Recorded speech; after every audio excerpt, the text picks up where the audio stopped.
शाह का बंगाल में बड़ा प्रहार, ममता के खेमे में हाहाकार। घुसपैठियों को शाह का अल्टीमेटम, टीएमसी में हड़कंप। शाह ने एक झटके में हिला डाली ममता की कुर्सी।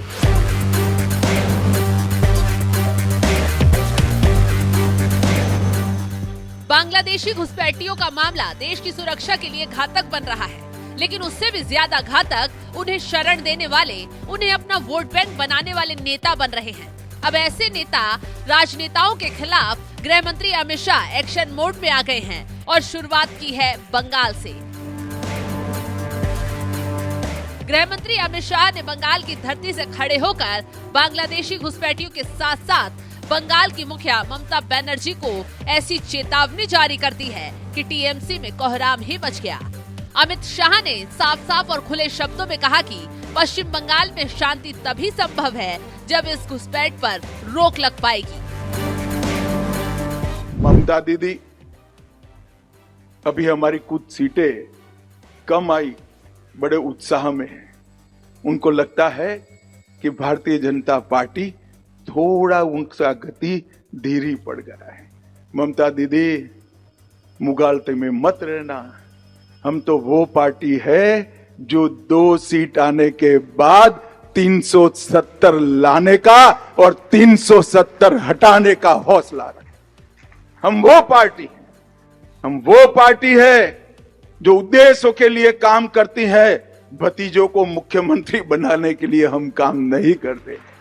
ममता दीदी, हमारा राजनीति में आने का उद्देश्य है ये बंगाल को भारत माता की सीमाओं की अभेद सुरक्षित दीवार बनाना और बंगाल को भाजपा का गढ़ बनाना, वो हमारा उद्देश्य है। तो अमित शाह का साफ साफ कहना है कि बीजेपी 2 सीट आने के बाद 370 लाने का और 370 हटाने का हौसला रखती है। बीजेपी उद्देश्य के लिए काम करती है, न कि भतीजे को मुख्यमंत्री बनाने के लिए। इसके साथ ही अमित शाह ने समझा दिया कि बीजेपी का अगला टारगेट बंगाल की सीमाओं की सुरक्षा करना है।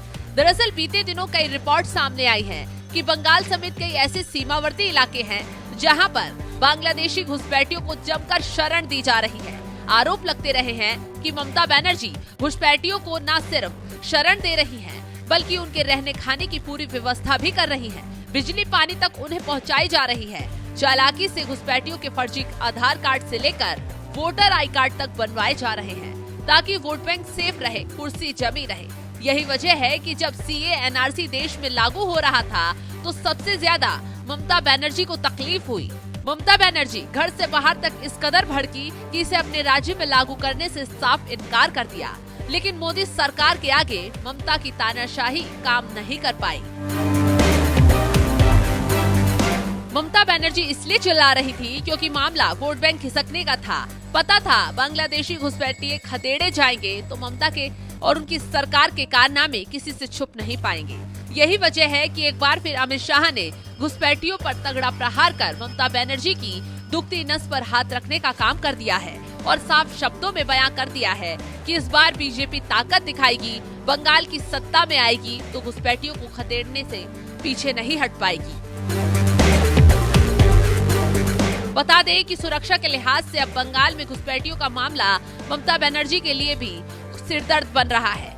हाल ही में ममता बनर्जी ने आशंका जताई थी कि काली पूजा के दौरान बंगाल में हिंसा भड़क सकती है। हालांकि उन्होंने इस आशंका के साथ साथ बीजेपी को घेरने की कोशिश की, लेकिन अब जैसे ही अमित शाह ने मोर्चा संभाला, ममता बनर्जी खुद ही फंसती हुई नजर आ रही है। फिलहाल इस खबर पर आपकी राय क्या है, कमेंट कर जरूर बताएं।